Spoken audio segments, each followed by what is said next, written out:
When I was diagnosed in the particular health trust I was, clinical nurse specialist wasn't my key worker.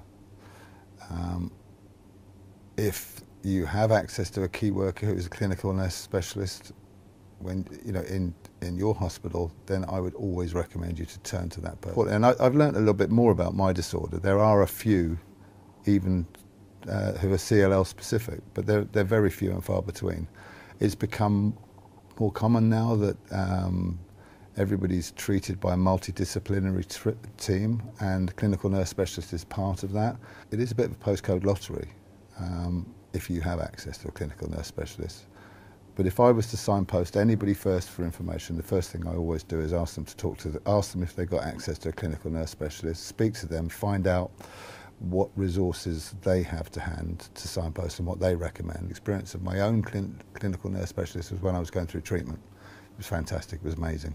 I had somebody I could talk to, somebody who understood, somebody that signposted me through everything.